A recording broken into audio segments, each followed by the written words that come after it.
Longest announcement time ever. And I would now have the pleasure of introducing our speaker of the day, Maddie. Let's give Maddie a warm welcome. Thanks, Allison. Hey, everybody. It is definitely fall. I'm loving seeing everyone back from summer vacation break. It's so good to have everyone back in the room. I'm loving the energy. And I don't know if you saw all the youth back together after a summer away. That always makes me happy. It's really good to be back with you all in the same space. Happy fall. My name is Maddie, as Allison mentioned. I'm the ministry assistant here at the River. And today we're continuing our sermon series, We Heart River NYC. So during the sermon series, we're diving into what makes the River the River. We're exploring the values that inform our unique approach to faith and to community. And we're considering where we fit in the broader Christian landscape. And we're also hearing directly from church members about their own experiences in this community. So along those lines, one of the things that I think makes the River really special is that we're all coming from a lot of different backgrounds. We have so many different stories that are represented here in this community. We have so many different people who are on all different kinds of faith journeys. And if you were at Conversation Church a couple weeks ago, you may have had an opportunity to hear about some of those faith journeys, or if you've had an opportunity to connect with folks after the service, it really is such a treat to be able to hear about where everyone is coming from. It's really cool and really special. A lot of people here have a complex relationship with faith. Faith means something different to them now than it used to maybe when they were growing up. And what brings a lot of us together in this space is that we're all grappling with where we came from, and we're trying to figure out what are we taking with us from where we came from, and what are we leaving behind? What's harmed us or others in the past, and how do we not repeat that?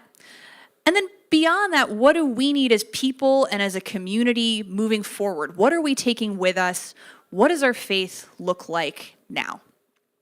I think a lot of us are in the process of reconstructing our faith after a journey or some period of turmoil, and that looks different for different folks, but I definitely think that there are a lot of similarities there that we find as we talk to one another about our respective journeys. And what makes the River special is that this is a place where we come together and we can walk in those journeys side by side. And that's a really special thing. It's a unique environment. It's something I haven't really encountered at other churches in the same way as I've encountered it here. But it's also a challenge sometimes. Reconstructing your faith is hard. Reconstructing your faith alongside people who come from a very different place from you is hard. And so today, I want to take a look at a part of the Bible that I think is very relevant to the journey that we're on as a church. And those are the books of Ezra and Nehemiah. So these ones don't get as much play. People hear Ezra and Nehemiah, they're like, oh yeah, at one point maybe in confirmation class, I had to memorize all the books of the Bible and recite them. And these were definitely in there, but I don't know as if I've read them necessarily. Ezra and Nehemiah were two books in the Hebrew Bible that were written together. And together they tell the story of what happens to the Israelites after they're released from exile in Babylon. How do they attempt to reconstruct their faith and their community after exile? And I think these books really speak to the moment that we are in as a church, where many of us are trying to figure out how to move forward in faith after going through a deconstruction process, or maybe not a deconstruction process, maybe just a challenging period with faith that might feel a little bit like exile. And I have my own experience with that, and so I'm going to share a little bit about that with you. I'm going to start by telling you a little bit about how I came to the River and what I've learned about this space and about reconstructing faith from my own journey with that. So I came to the River for the first time almost exactly 3 years ago. I was in the middle of a personal crisis. I was feeling lost. I was isolated. I had lost touch with my friends. I had broken up with my longtime boyfriend, who I at one point thought I was going to marry. And I was feeling a bit directionless in life in general. I was spending way too much time at work and feeling this sort of meaninglessness that accompanied that. I was pretty down, depressed, hopeless. And I was going to therapy at the time, but I knew I needed something outside of that as well. And so I decided that I wanted to go back to church after a long time away. I had grown up in church, and my mom had actually always told me that the church would be there for me if and when I ever needed it later in my life. She said, if you're in a place where you need church, you can always go back. It's okay. So I decided 3 years ago that now was that time. I needed church. And so I started looking for churches, and I grew up Methodist. So I started there. Anybody know United Methodists? Yeah, okay, United Methodists in the house, let's go. Sorry, I'm not gonna foment denominational wars in here, but Methodists are great. I went to a couple Methodist churches and other churches that were similar to the Methodist church that I grew up in. But I wasn't really finding what I was looking for there. The worship style and the theology were similar to what I grew up with, but it was really difficult to meet and connect with people in those spaces. I would often go to a service and end up really meeting no one despite my best efforts. And on top of that, I was finding in those spaces that they weren't really forming me or challenging me spiritually in the way that I needed at that particular point in my life. So after trying a few of these churches that seemed more familiar to me and not finding what I was looking for, I decided to take a chance and go to a church service at a place that was pretty different from any church that I had grown up with. And that's how 3 years ago I ended up here at the river. I decided to take a bit of a risk on something that was pretty different and pretty unknown. And when I think about it, it's actually kind of a miracle that I stayed because there were so many reasons for me not to stay. When I walked into the river 3 years ago, my first thought was, this church is really not my vibe. I grew up in a church where we sang hymns while someone played the organ. We were not really doing guitars and drums and contemporary music for the most part. The sermons I grew up with were 12 minutes long, not 30. And Methodists know what I'm talking about. And while the pastor here preached a theology that was very similar to the one that we preach here, we were very focused when I was growing up on demonstrating agape love for our neighbors in the church where I grew up. So that was similar. But there was a little less baggage associated with that message. So what do I mean by that? There are a number of people here at the river who grew up in churches that actively preached exclusion towards women, towards queer people, and that preached about sin and purity in ways that really harm people. And so because of that, because we know that a lot of folks here come from those backgrounds, when we preach about agape love here, when we preach about Jesus' unconditional love, we're often also trying to address some of that harm that people experienced growing up in church. We're trying to help people work through some of the things that they heard growing up that hurt them. So you'll often hear us up here talk about popular interpretations of the Bible that have harmed people before we offer a new or different interpretation. You'll hear us talk about the ways in which the Bible has been used to exclude people. I'm a little bit different. I'm fortunate to have grown up in a church that did not have that kind of history and that was pretty inclusive. We had queer members of the congregation. We had women as ministers. And so when my pastor growing up preached about agape love, they weren't talking about past harm a lot. There wasn't as much of a need to clarify what our theology was. The pastor could just kind of say Jesus' love, and people just sort of accepted that because that's what they grew up with. So it made things a little bit easier in some ways. And so when I walked into the river 3 years ago and saw all this, the music, the sermons, this constant need to kind of clarify what it is that we believe and why, my first reaction was, I don't know. This isn't what I'm used to. It's not what I grew up with. I don't necessarily have a lot in common with many of the people who go here. We just have very different expectations of church. And there's a very real world in which I could have walked out that day and never come back. I think it would have been pretty reasonable, given everything, to call it. But I didn't. In fact, I stayed after the service. I decided I was going to push myself. I was going to put myself out there. I wanted to go to the church picnic in the park. It was the last summer church picnic of the year around this time. And I decided that I was going to try to give it a try. So I went to Chipotle, picked up my lunch, went to the park, Saying to myself, okay, I'm going to put myself out there, pumping myself up. Those interactions can be a little awkward. You're trying to break the ice, a little weird. You're meeting people. But I couldn't actually find where the picnic was. I was like wandering around like next to the Hudson River for like a solid 10 minutes with my Chipotle. And I was like, okay, this is just embarrassing. Like I should probably, that was another point where I really should have just called it. I should have just gone home. But for whatever reason, I didn't, and I eventually found the picnic, and I ended up chatting with a few people who are now some of my good friends, so Lucius, Suji, and Sunny, and that conversation really was not anything super special. People were nice, we had a nice time, but it was small talk for the most part, which can be a little awkward. Small talk isn't the most gratifying thing most of the time. And in retrospect, that was another moment at which I could have reasonably said, I'm out. No thanks, I'll look elsewhere. Not because anyone did anything wrong, but because I knew that I really needed community and connection and spiritual growth. And it's really hard to know, based on your first Sunday at church, whether it's going to be able to provide that. I'd gone through that with churches before, and you really don't know. You kind of have to make a judgment call about whether it's worth investing more time and energy in a place. You're asking yourself, if I come back here, if I put in the time, am I going to get something out of this? And even once you commit to a church and decide to come back and start attending for real, that question doesn't really go away. It's always a decision to show up, to put in time, to commit. So that's where I found myself after my first Sunday at the river, deciding whether it was worth it to commit, or even just to give it another try. And that's actually where the Israelites found themselves too thousands of years ago, around 538 BCE.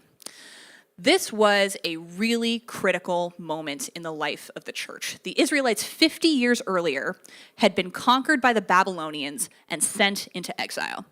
So before exile, the Israelites had their own kingdom, their own customs, their own traditions. They ran the show. They had their own little world that they had built that had its issues. That's what the whole rest of the Hebrew Bible is really about. But at least they felt like they were in charge. But around 586 BCE, the Israelites were conquered by the Babylonians and they were sent into exile. And what that meant was that they had to leave their homes, they had to leave Judah, and they had to move to Babylon. Not only that, the temple that they had built in Jerusalem, the place where they went to go talk to God, that temple was destroyed. And so the Israelites for 50 years had to go live in a place that was not their home, among people who believed very different things from what they believed. There were different gods, different customs, different expectations. And it was traumatizing. These people were uprooted, and their entire way of being in the world was erased. They had to figure out how to live from scratch in a place that was not their home. And that was really hard. We see that in the book of Psalms. We see the Israelites lamenting their exile. They say, "By the rivers of Babylon, there we sat down and wept when we remembered Zion. On the willows, there we hung our harps. For there our captors required of us songs and our tormentors mirth, saying, 'Sing us one of the songs of Zion. How shall we sing the Lord's song in a foreign land?'" That's one interpretation of the Israelites in exile. Exile is something that I think a lot of people here can relate to. Queer people who grew up in a church or a culture that dismissed, suppressed, and actively persecuted their way of being in the world, that is a form of exile. I hear from a lot of queer folks who grew up in environments like that, who had to learn how to adapt to their surroundings in ways that forced them to suppress who they were. They were never really at home where they were. That's traumatizing, and it leaves a lasting impact. But I think exile actually shows up in a lot of ways. Exile is people abandoning their love for God, their love for their neighbors, and their love for themselves to please harmful systems. Maybe it's a system of overwork where our value gets reduced to productivity, and so we neglect rest, prayer, and relationships just to keep up. That is a form of exile. Maybe it's the system of social capital, these unspoken rules about who's in and who's out, whose voices carry weight and who don't. To get ahead, we learn to smooth over our convictions, to hide our doubts, or to distance ourselves from people who might lower our status. We shape our image so that others will approve, even if it means being less honest, less loving, less connected to God. And it's subtle, but it pulls us away from the freedom of being fully ourselves and into a kind of exile where our worth depends on other people's opinions instead of on God's unconditional love. Maybe it's a system of consumerism where we start to believe that if we buy enough or look a certain way, then we'll finally be worthy, even if it means ignoring the needs of others or demoting other people to a status less worthy than our own. Or maybe it's the systems of racism, sexism, homophobia, and transphobia that pressure people to hide who they are in order to be accepted. In all of these cases, we trade away pieces of our true selves, our God-given dignity and capacity to love, in order to fit into worlds that were never designed for our flourishing. And that is exile too. And I think in that sense, we all know exile. We've all experienced exile from God, from our neighbors, and from ourselves. And that's why I find the books of Ezra and Nehemiah so compelling. Ezra and Nehemiah were two books of the Bible that were written together, and together they tell the story of what happens after the Israelites come out of exile. So in 539 BCE, Cyrus the Great, the leader of the Persians, conquered Babylon. And a year later, in 538, according to the Bible, he issued a decree declaring that the Israelites were free from exile. So that meant they were allowed to return to their home in Jerusalem and rebuild the temple where they used to go and talk to God. And that was really important because at that point in time, the Israelites placed a lot of importance on their ability to connect with God in a specific place. The temple was the place where they could connect with God, and without it, their relationship with God was more distant. So the ability for them to go back to Jerusalem and rebuild the temple in that specific place where they knew that they could talk to God was really important. But there were other important parts about returning from exile too. Because returning from exile wasn't just about rebuilding a building. The temple could be put back together stone by stone, but what really mattered was whether the community itself could come together and decide that they were going to recommit to each other after all that they had been through. Because it had been 50 years since they'd been in a community. They'd all gone off and figured out their own ways of dealing with the political situation that they were in. Some of them had decided to kind of assimilate, to conform to the culture that conquered them. They left behind some of their older traditions so that they could fit in their new home. But others of them had decided to really commit to their traditional way of doing things, to hold the line and to not fit in Babylon. They maintained their way of life, their way of doing things, their way of worshiping. And now that they were out of exile, they had to figure out, these people who had all dealt with exile in different ways had to figure out if they had anything in common anymore. They were trying to figure out, can we come back together after all these years and commit to each other and reform the community that our ancestors formed together? The Israelites had been scattered, uprooted, and traumatized. They had to relearn how to live as a people devoted to God, a people bound to one another, and a people who loved their neighbors and themselves.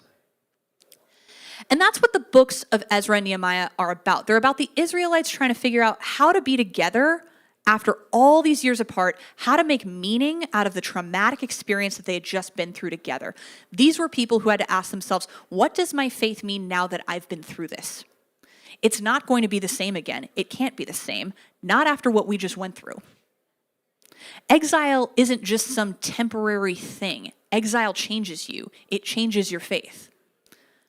And so the Israelites gathered after exile not just to rebuild the temple, but to rebuild their identity as a people. They desperately wanted to reclaim their heritage, to come back together, and to figure out who they were. They wanted to be Israelites again after all this time. And so after King Cyrus, the king of the Persians, conquered the Babylonians and decided to free the Israelites from exile, the first thing they did was find each other and take an inventory of who was there. So they counted up everyone from all the different tribes, and eventually they said the whole assembly together was 42,360. I love the precision. Besides their male and female servants, of whom there were 7,337, and they had 200 male and female singers. I love this. That's who was left after 50 years. That's who they were working with. And it wasn't much compared to who they had before. But it was something. It was a remnant of who they'd had before exile. And that remnant would have to be enough to form the basis for their entire movement going forward. Those 42,000 people, plus the 7,000 servants, plus the 200 male and female singers, had to look at each other and say, are we really doing this? Are we really going to try to rebuild what we have? Are we going to try to build something new together? Do we even have anything in common anymore? Who are we? And in the midst of all the chaos and uncertainty that surrounded them, those Israelites looked at each other and they took a leap of faith. And they said, yes, I'm going to commit to you. We're going to do this together. We're going to make this work. Ezra writes, but now for a brief moment, the Lord our God has been gracious in leaving us a remnant and giving us a firm place in his sanctuary. And so our God gives light to our eyes and a little relief in our bondage. When I think about churches right now that are embracing the message of agape love like we do here at the River, when I think about churches that are practicing what we preach here, I think about the remnant that God has left us. Because a lot of us are coming out of some kind of exile from God, from our neighbors, from ourselves, and we're looking around at who's here and we're asking ourselves, can we commit to these people? Are we really doing this? These aren't the people we grew up with. This isn't the faith that we grew up with necessarily. It's different. And sometimes it seems smaller. It seems too different. It's unclear where it's going to go or what it can do for us. That Sunday after I first came to the River, I had a choice. I had to decide whether to come back or not. And I decided to do it not because of the sermon or the music or the food or the vibe. I decided to come back because I looked around at the people here, at Lucius and Suji and Sunny and a whole bunch of other people, and I decided that even though I didn't really know them, and I wasn't sure that we had much in common, that they were worth taking a chance on. That even if they came from somewhere different from me, even if they had very different expectations of church, that God might be trying to reach me through them.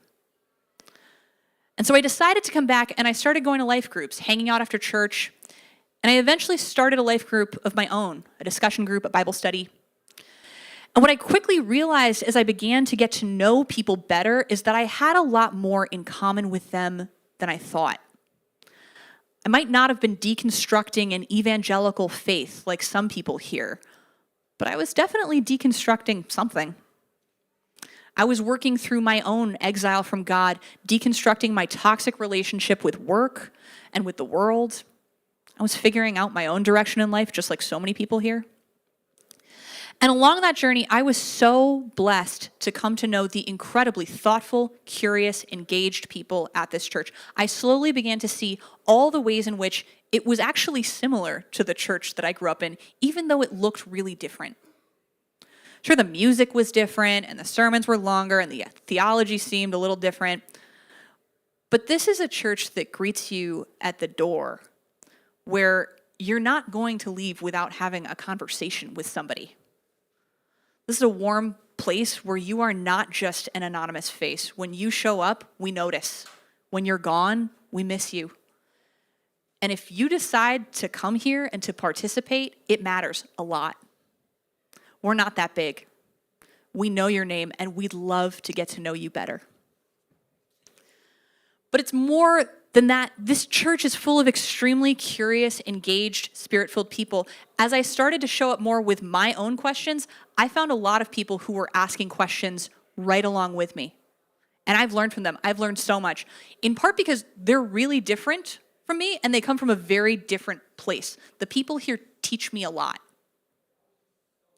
Last fall, I taught the River Youth a unit on Christianity from around the world. So they learned about Catholicism, Pentecostalism, Orthodoxy, Baptist, Korean Presbyterians, you name it. They learned about all different kinds of Christianity. And I was fortunate to be able to bring in a guest each week from this congregation who could speak to them about whatever tradition we were talking about that day, because that's how diverse this place is. Riverites come from all over the world, from all different traditions. You're showing up in this space courageously seeking faith in a new way, looking for pieces of where you came from, but knowing that you're going to need to experience something new too. I look around at this place, this church that's made from the remnants of all kinds of Christianity. It's a place where people are finding their way out of all different kinds of exile. And we're all taking a chance on each other saying, this looks different from what we're used to. There are all kinds of very valid reasons why we might not choose this, but we are.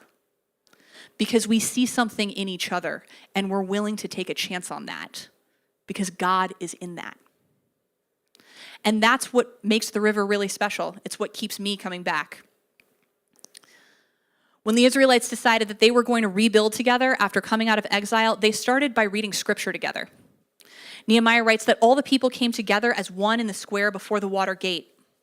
They told Ezra, the teacher of the law, to bring out the book of the law of Moses, which the Lord had commanded for Israel. And then after that, they decided that they were going to bring back an old festival that their ancestors used to celebrate together, the Festival of Booths. Nehemiah writes, then all the people went away to eat and drink, to send portions of food, and to celebrate with great joy, because now they understood the words that had been made known to them. And that celebration allowed them to come together and begin to do the hard work of rebuilding Jerusalem, rebuilding the temple, rebuilding their faith, and rebuilding their community. And when I read all that, I think about all of the inspiring ways in which I've seen people here rebuild, in which I've seen this community rebuild after a period of theological deconstruction. I think about the Bible study I led a few months after joining this church, how a bunch of folks came together every Monday night to read scripture and discuss what it means for our lives. I think about how much we learned about ourselves and about God, and how beautiful it was to be on that journey with people who were coming from a very different place from me, but who became very important to me. And I think about the celebrations that happened after that, the times when we would just come together to hang out after church or after life groups, the dinners, the walks, the time spent just talking about our lives. I think all of those things that we do with one another, they can sometimes feel mundane or unimportant. And I wonder if that's how it felt to the Israelites as they rebuilt. Did they know that what they were doing mattered? Did they know that we would be reading about it thousands of years later? What makes the river special is those seemingly mundane moments that bring us together. It's not that we all came from the same place. We didn't. It's not that we agree on every detail. We definitely don't. It's not even that we always find this easy. We don't. What makes the river special is that, like the Israelites in Ezra and Nehemiah, we've decided to show up for one another anyway. We've said, yes, we're going to commit to this. We're going to build something together. And that's what this series, We Heart River, is really all about. It's about naming what makes this community unique and precious, not because it's perfect or polished, but because God meets us here in the messy, faithful work of reconstructing life and faith together. So my invitation to you today is to take that risk. Commit to one another. Keep showing up even when it's uncertain, even when it feels like small talk, even when you're not sure what you're going to get out of it. Because the truth is that God is here in this remnant. God is building something new among us. And maybe the most powerful thing we can say with the Israelites and with each other is simply, yes, we're going to do this together because God is in this. With that, I invite you to close out with me in prayer. Gracious God, you've brought us together today, and for that we are thankful. As we go out into the world this week and continue on our respective journeys, pour out your comfort, your strength, your assurance, and your peace over us so that we might have the courage to risk loving our neighbors unconditionally. In Jesus' name we pray. Amen.